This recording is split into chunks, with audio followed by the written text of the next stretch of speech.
नमस्कार, जय श्री कृष्णा। मैं हूं एस्ट्रोलॉजर रतन सिंह। स्वागत करता हूं आपका अपने चैनल कुंडली शास्त्र में। इस साल का सबसे बड़ा और सबसे पहला शनि का नक्षत्र परिवर्तन 20 जनवरी को हो चुका है। जी हां, और ये रहेगा 17 मई 2026 तक, यानी कि अमूमन 4 महीने शनि जो है नक्षत्र बदल करके उत्तरा भाद्रपद नक्षत्र में रहेंगे। ये नक्षत्र परिवर्तन शनि का लगभग 30 सालों के बाद में हो रहा है। जी हाँ, 30 सालों के बाद में। इससे पहले अमूमन मार्च 1996 के अंदर शनि उत्तरा भाद्रपद नक्षत्र में गए थे और उस समय अगर 96 का अगर आप कैलकुलेशन लगाएंगे तो बहुत सारी चीजें बदली थी, ना सिर्फ देश में बल्कि देश के बाहर भी, यानी कि पूरी दुनिया में परिवर्तन हुआ था। याद होगा आप लोगों को, तो तालिबान का काबुल के ऊपर पूरी तरह से कब्जा हो गया था, यानी कि टेररिज्म को एक अलग ही जो है पहचान पूरी दुनिया के ऊपर मिली थी। इसी समय पे न्यूक्लियर जो ट्रीटी होती है ना, न्यूक्लियर बैन ट्रीटी, वो भी कंट्रियों ने मिलके उसको प्रपोज किया था कि भाई अब हम परमाणु हथियार जो है उसका परीक्षण नहीं करेंगे। ऐसे इनोवेशन के अंदर आप देखेंगे तो जो हॉटमेल वगैरह है वो भी इसी समय पे दुनिया के एक्सेस में अच्छी तरह से आ गया था। और एक डॉली नाम की जो शिप है उसको पहला एक जो क्लोन साइंटिस्टों ने बना लिया था। ऐसे बहुत सारे चेंजेस हुए। पॉलिटिकली अगर हम देखें तो अटल बिहारी वाजपेयी जी की 13 दिन की सरकार बनी थी। उसके बाद में एच डी देवगौड़ा जी प्राइम मिनिस्टर बने थे। टेलीकॉम सेक्टर के अंदर काफ़ी कुछ चेंजेस इस टाइम पे हुए। स्टॉक मार्केट काफ़ी वॉलेटाइल रहा। ऐसे बहुत सारे बदलाव जो हैं 1996 में देखे गए थे और अब फिर से शनि जो है 30 साल के बाद में शतभिषा उत्तरा भाद्रपद नक्षत्र के अंदर गोचर कर रहे हैं। अब आपकी राशि या आपका लग्न, कर्क राशि वाले या कर्क लग्न वाले मतलब आप जब आपकी पत्रिका देखेंगे तो ऊपर 4 नंबर लिखा होगा, ठीक है, तो इसका मतलब आपका कर्क यानी कि कैंसर लग्न है। अगर चंद्रमा 4 नंबर के साथ में है, यानी कि आपकी पत्रिका में कहीं पे भी 4 नंबर लिखा हुआ है और चंद्रमा वहां पे है, तो इसका मतलब आपकी कर्क राशि है। तो आप दोनों ही एंगल से देख सकते हैं। जनरली मैं कई बार बता चुका हूं कि राशि को हम इवेंट की तरह प्रेडिक्ट करते हैं, मून साइन को, और जो लग्न है, असेंडेंट है, उसको हम उसका इम्पैक्ट कैसा होगा ये देखने के लिए प्रेडिक्ट करते हैं। तो शतभिषा नक्षत्र मीन राशि के अंदर पूरी तरह से पड़ेगा। एक जो भी राशि होती है उसके नक्षत्रों के चरण अगर हम डिवाइड करें तो 9 चरण होते हैं। 3 डिग्री 20 मिनट से लेकर 16 डिग्री 40 मिनट के बीच में मीन राशि के अंदर ये नक्षत्र पड़ता है। इसके देवता या इसके स्वामी जो है स्वयं शनि बनते हैं। देवता जो है वो देवता इसके अहिर बुंध्य नाम के सूर्य बनते हैं। सूर्य, हम जो नक्षत्र के देवता वगैरह हैं उनको हम सूर्य के नाम से ही जानते हैं। वैसे जल के अंदर रहने वाले एक बहुत बड़े विशाल सर्प के रूप में इनके देवता की आराधना भी की जाती है। और इस नक्षत्र का जब प्रथम पद आएगा तो वो सिंह नवमांश के अंदर भी पड़ेगा, है ना। प्रथम पद जो आएगा सिंह नवमांश में पड़ेगा। द्वितीय पद आएगा यानी सेकंड चरण आएगा। हर नक्षत्र के 4 चरण होते हैं, तो पहला पद सिंह नवमांश में पड़ेगा आप लोगों के लिए द्वितीय भाव में। दूसरा जब जैसे चरण आएगा तो आप लोगों के लिए 3rd हाउस में कन्या राशि, और फिर तीसरा पद तुला राशि और चौथा पद वृश्चिक राशि। वृश्चिक राशि के अंदर इसके चारों पद आकर के समाप्त हो जाते हैं। अब इसका इम्पैक्ट क्या पड़ेगा आप लोगों के लिए देखो। अभी तो 9वें भाव के अंदर शनि अभी गोचर कर रहे हैं। डिग्री वाइज ये वीक है क्योंकि बीच में रेट्रो भी हो गए थे, वक्री हो गए थे। तो अब ये 3 डिग्री 20 मिनट के बाद में जब तक 16 डिग्री और 40 मिनट तक रहेंगे, है ना, तब ये इसी नक्षत्र के अंदर रहेंगे। ये जो नक्षत्र है ये थोड़ा ऊर्ध्वमुखी नक्षत्र माना जाता है, स्थिर नक्षत्र माना जाता है, ठीक है, क्योंकि सभी उत्तरा के जो नक्षत्र हैं वो सभी रोहिणी और रविवार का दिन हम जो है इसको स्थिर नक्षत्र के अंदर काउंट करते हैं। अब इसका स्वामी कौन बनता है, इससे ज़्यादा इंपॉर्टेंट है इस नक्षत्र के खुद के ट्रेड क्या है। ये जो नक्षत्र है ये नक्षत्र मुक्ति का नक्षत्र है। ये नक्षत्र पूर्णता लिए हुए एक नक्षत्र है, पूर्णता से जस्ट थोड़ी देर पहले कि बस इसके बाद में अब कंप्लीटनेस है, यानी कि मोक्ष के द्वार पे खड़े हैं।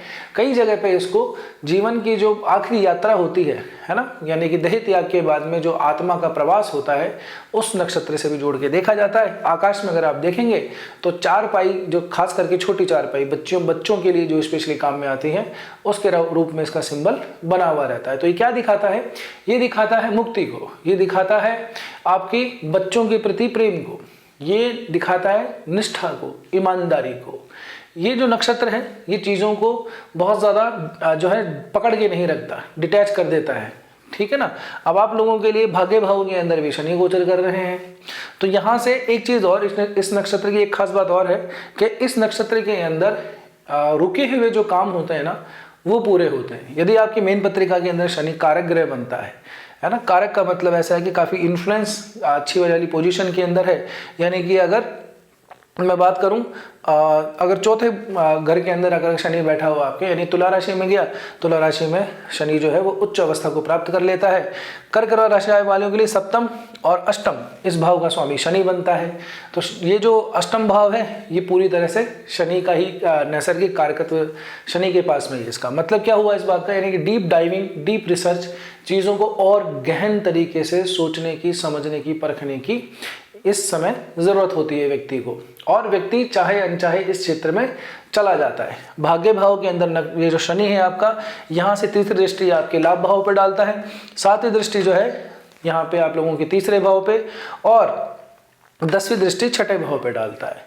तो शनि अगर हम इन दो भावों को छोड़ दें तो भाग्य भाव के अंदर तो प्रॉफिटेबल है, और इन भावों के अंदर दृष्टि शनि की कहीं ना कहीं परेशानी हमें दिखा रही है।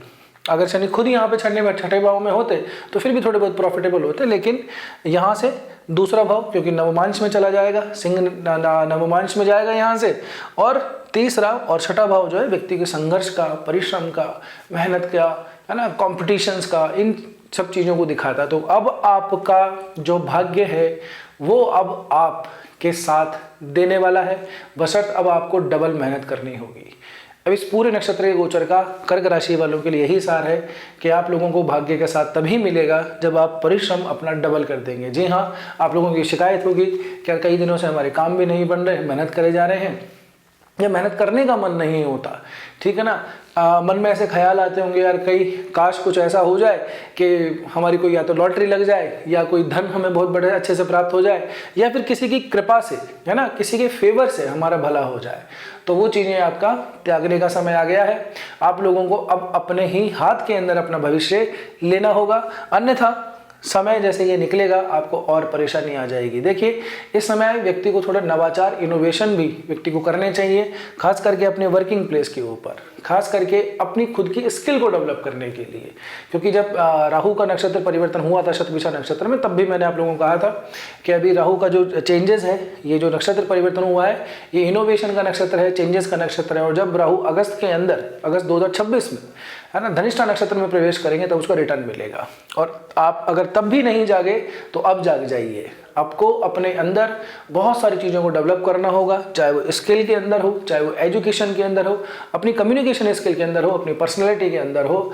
आपको बहुत बड़े बड़े बदलाव करने का ये समय है। अमूमन 4 महीने का समय है, जितना हो सके उतना कर सकते हैं। आपको एफर्ट थोड़े एक्स्ट्रा करने पड़ेंगे, यानी कि जो भी 7-8 घंटे की जो भी जॉब है आपकी, उसके बाद में जितना भी समय मिले अपने खुद को संवारने, अपने खुद को बनाने के अंदर समय आपको लगाना होगा। अगर आप ऐसा नहीं करेंगे तो इस दौड़ के अंदर बहुत पीछे रह जाएंगे। ये बहुत उथल पुथल वाला नक्षत्र है, इसको किसी एक ट्रैक से हम नहीं हाँक सकते। हाँ, आप लोगों का सहयोग जो है उसको बना के चलना होगा। अकेले आप इंडिविजुअली सोचेंगे कि यार मैं ही सब कुछ कर लूँगा, तो वो नहीं होगा, ठीक है ना।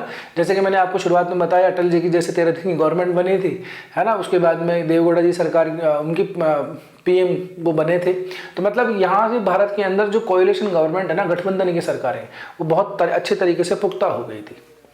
ये तो एक देश के ऊपर पूरा परिवर्तन है, राजनीतिक परिवर्तन। अब आप थोड़ा सा इसको अपने पर अप्लाई करेंगे तो आप समझ जाएंगे कि आपको भी क्या है, लोगों का सहयोग लेना पड़ेगा। भले ही आप उनकी विचारधारा से सहमत हों, चाहे विचारधारा से सहमत ना हो। अगर आपका काम चलाना है, अगर आपको आगे बढ़ना है, अगर आपको अपने अंदर स्किल डेवलप करनी है, अपने भाग्य का साथ चाहिए, तो आपको अलग अलग लोगों का सहयोग लेना होगा।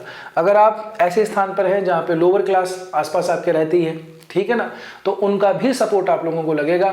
अगर आप ये सोचेंगे नहीं हमें तो उनकी आवश्यकता ही नहीं है ना, उनसे अगर रूडली अगर आप बिहेव करते हैं, तो ये नक्षत्र परिवर्तन आप लोगों के लिए बिल्कुल नेगेटिव हो जाएगा। आप लोगों के साथ में वैसे भी थोड़ी समस्या रहती है, चित्त बहुत ज़्यादा आप लोगों का अनस्टेबल सा रहता है। अदरवाइज लेने की जरूरत नहीं है, बुरा नहीं मानना है, पर हाँ क्योंकि ये चंद्रमा का लग्न है, ये साइन काफ़ी मूवेबल है, वाटरी साइन है।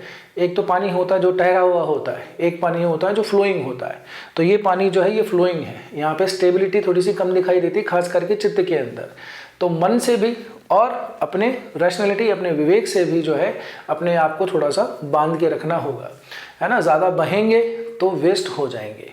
अपने आप को ठहरिए, रुकिए थोड़ा सा, और अब थोड़ा सा अपने अंदर झांकिए, क्योंकि मैं कह रहा हूँ कि ये नक्षत्र जो है ये मुक्ति का नक्षत्र है। तो अपने अंदर की चीज़ों को रिजॉल्व करने का टाइम आ गया है, अपने आप को हील करने का टाइम आ गया है। ठहरिए, थोड़ा रुकिए, अपने अंदर झांकिए कि यार क्या मुझ में कमी है, मुझे और क्या एडवांस लेके आना है। जिनका काम ठीक चल रहा है वो भी इस बात को ध्यान में रखें कि अपने वर्क को, है ना, अपनी पर्सनैलिटी को इनोवेट करने का ये टाइम है।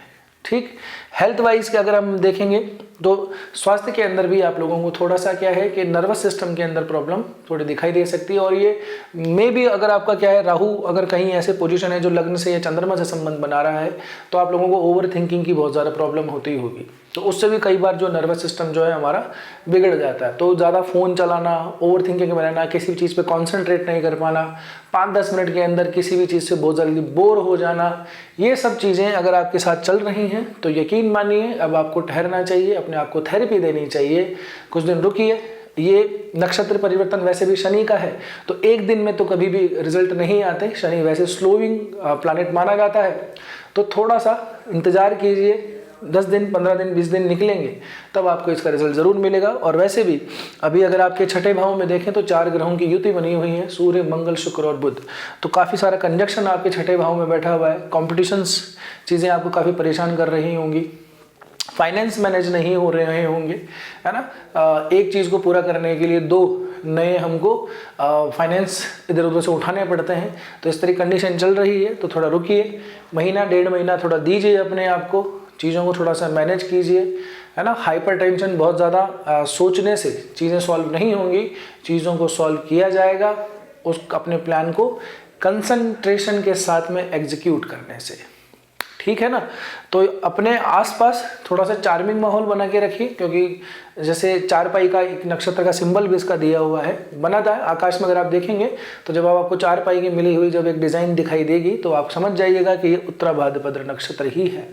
तो अपने आप आसपास थोड़ा चार्मिंग माहौल बना के रखिए। बच्चे अगर आपके आसपास हैं तो उनके साथ में थोड़ा टाइम स्पेंड कीजिए। अगर आपके खुद के भी बच्चे हैं तो उनके साथ में भी टाइम स्पेंड कीजिए, खासकर जिनके छोटे बच्चे हैं।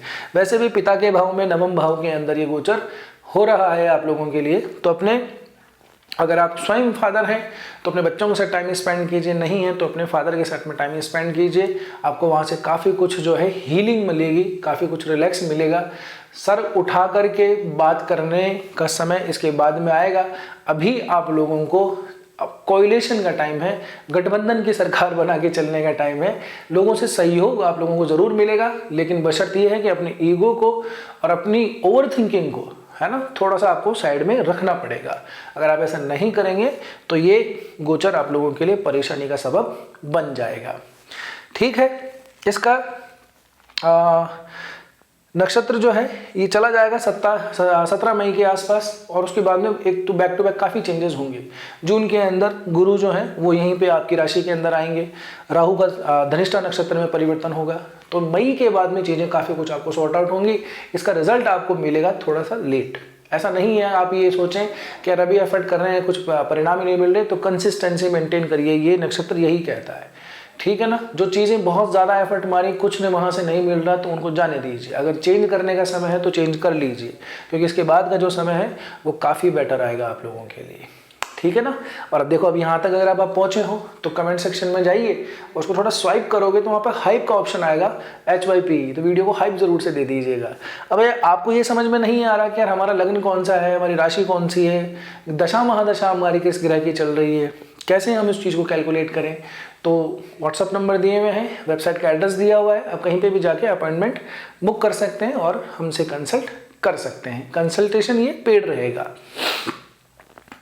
अब आप लोगों को यहाँ तक पहुँच ही गए हो तो वीडियो पसंद आया होगा तो लाइक कर देना, कैसा लगा कमेंट करके ज़रूर बताना, नए हो तो सब्सक्राइब कर लो, कर ही लो, है ना, क्योंकि आपको टाइम पे अपडेट मिलती रहेगी। और कुछ सुझाव हो तो ज़रूर कमेंट करके बताइएगा। तब तक के लिए मिलते हैं अगले वीडियो में। स्वस्थ रहिए, मस्त रहिए, अपना और अपनों का ध्यान रखिए। जय श्री कृष्णा, जय श्री राम।